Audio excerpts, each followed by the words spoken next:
Assalamualaikum students. Now we are going to proceed with the electron affinity. Last lecture में हमने ionization energy के बारे में पढ़ा था. अब हम पढ़ेंगे इलेक्ट्रॉन अफिनिटी के बारे में. एक दफ़ा मैं फिर से आपको रिव्यू दे देती हूँ कि पिछले लेक्चर में भी मैंने आपको बताया था कि जो आयन्स होते हैं वो कैसे बनते हैं. किसी भी एटम या ग्रुप ऑफ एटम पे कोई भी जब चार्ज आ जाता है by the gaining of electron और by the loose of electron, तो उसको हम कहते हैं कि ये हमारे पास क्या है, आयन्स हैं. और ये दो तरह के होते हैं, एक होता है कैटाइन और दूसरा होता है एनाइन. जब भी किसी एटम में इलेक्ट्रॉन ऐड होता है तो उस पर नेगेटिव चार्ज आ जाता है और उसे हम कहते हैं कि ये एनाइन है. और जब भी किसी एटम से हम इलेक्ट्रॉन को रिमूव करते हैं तो हम कहते हैं कि ये क्या है, कैटाइन है, क्योंकि उसके ऊपर जो चार्ज होता है वो कौन सा होता है, पॉजिटिव चार्ज होता है. अफिनिटी का बेटा मतलब होता है अट्रैक्शन. किसी भी चीज़ को अपनी तरफ अट्रैक्ट करना, उसकी अट्रैक्शन जो होती है उसे हम कहते हैं जी ये क्या है, ये इलेक्ट्रॉन अफिनिटी है. उसके बाद क्या होता है कि amount of energy released when an electron is added up in the outermost shell of an isolated gaseous atom is called as electron affinity. Ionisation energy क्या थी, रिमूवल ऑफ इलेक्ट्रॉन के लिए जो एनर्जी रिक्वायर थी वो ionization energy थी.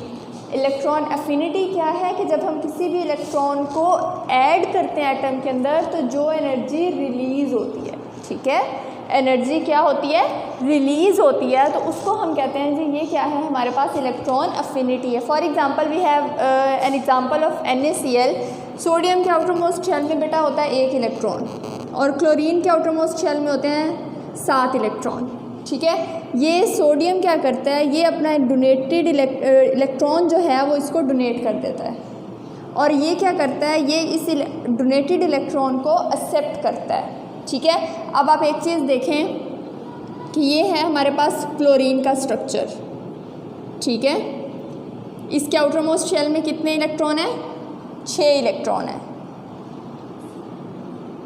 इसका atomic number होता है 17. तो ये क्या हो जाएगा, यहाँ पे कितने इलेक्ट्रॉन आ जाएंगे, 7 इलेक्ट्रॉन आ जाएंगे. ठीक है, अब होता क्या है, 17 एटॉमिक नंबर मीन्स कि इसमें हमारे पास 17 ही प्रोटॉन है और सराउंडिंग में 17 ही इसमें इलेक्ट्रॉन है. अब क्वेश्चन ये है कि जब हम इसमें इलेक्ट्रॉन ऐड करेंगे तो एनर्जी किस तरह से रिलीज़ होगी. बेटा इसमें देखें कि यहाँ पे हमारे पास 17 प्रोटॉन है, 17 इलेक्ट्रॉन है. अब जो इलेक्ट्रॉन आएगा, ऑफ कोर्स ये इलेक्ट्रॉन्स की अट्रैक्शन है ना, जितने भी इलेक्ट्रॉन्स हैं यहाँ पे उनकी अट्रैक्शन है. आने वाला जो ऐड होने वाला इलेक्ट्रॉन है उसके ऊपर भी नेगेटिव चार्ज है. पहले से जो इलेक्ट्रॉन प्रेजेंट है उन पे भी नेगेटिव चार्ज है. अब ये नेगेटिव चार्जेस तो एक दूसरे को रिपेल करते हैं. ऐसे ही होता है ना, ऑपोजिट चार्जेस जो होते हैं वो एक दूसरे को अट्रैक्ट करते हैं और सिमिलर चार्जेस जो होते हैं वो एक दूसरे को सिमिलर चार्जेस रिपेल करते हैं. अब यहाँ पे इलेक्ट्रॉन्स के ऊपर नेगेटिव चार्ज है, आने वाले इलेक्ट्रॉन पे भी नेगेटिव चार्ज है, तो ये किस तरह से इसमें ऐड होगा. बेटा क्लोरीन के न्यूक्लियस में जो है इस पे देखें कि पॉजिटिव चार्ज है, तो जब ये अपने पॉजिटिव चार्ज से इसको अट्रैक्ट करता है तो एक दफ़ा इस पूरे सिस्टम का जो पोटेंशियल है वो डिक्रीज़ हो जाता है. ठीक है, और ये क्या होता है कि इसकी अट्रैक्शन की वजह से ये इलेक्ट्रॉन इसमें ऐड होता है. तो इस टाइम पे जो अमाउंट ऑफ एनर्जी रिलीज़ होती है, released amount of energy is called as electron affinity. Got it? I am going to repeat. Amount of energy released when an electron is added up in the valence shell of an isolated gaseous atom is called as electron affinity. For example, here we have an example of fluorine. Fluorine में बेटा जब हम एक electron add कर रहे हैं तो ये किस में कन्वर्ट हो रहा है, फ्लोराइड आयन में. Here we have 1 mole of fluorine. By the adding up of an electron in the fluorine atom, it is going to convert into fluoride ion. ठीक है, इस पे आप देखें, आपको नज़र आ रहा होगा ये नेगेटिव चार्ज है. सही है, और यहाँ पे जो अमाउंट ऑफ एनर्जी रिक्वायर होती है that is -328 kilo joule per mole energy is required, is released, sorry 328 kilo joule per mole energy is released when an electron is added up in the fluorine atom. Got it? Now proceed with the trend in the periodic table.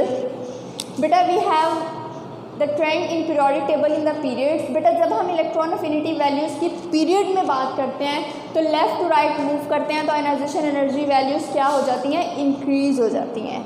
क्यों increase हो जाती हैं? क्योंकि atom का size जो है वो decrease हो जाता है, अट्रैक्शन ज़्यादा हो जाती है। अट्रैक्शन ज़्यादा हो जाती है तो क्या होता है, वहाँ पे एनर्जी फिर ज़्यादा रिलीज़ होती है, वहाँ पे एनर्जी क्या होती है, ज़्यादा रिलीज़ होती है। ठीक है, जैसे आप ये देखें सेकंड पीरियड एलिमेंट्स हैं, लिथियम को देखें, ऑक्सीजन को देखें, यहाँ पर जो एनर्जी रिलीज़ हुई है दैट इज़ -60, लेकिन हम लेफ़्ट टू राइट मूव करते गए तो यहाँ पे देखें -141 kilo joule per mole energy release हो रही है। Got it?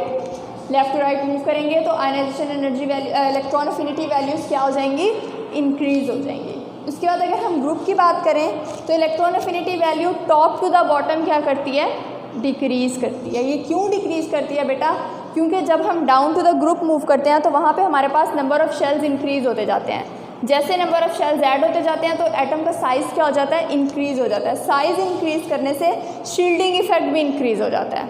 ठीक है, और उसके रिज़ल्ट में क्या होता है कि अट्रैक्शन जो होती है वो वीक हो जाती है। वो अट्रैक्शन जो है आने वाले इलेक्ट्रॉन्स को एक्सेप्ट नहीं कर पाती, तो लेस एनर्जी रिलीज़ आउट होती है। जैसे कि अगर हम यहाँ पे एग्जांपल देखें तो आयोडीन जो है बेटा, इसका साइज़ बड़ा होता है then the chlorine.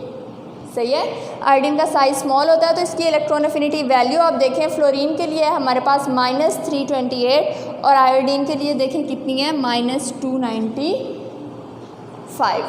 So this is the electron affinity and its trend in the periodic table. If you have any problem, any query, you can ask to me. Thank you very much.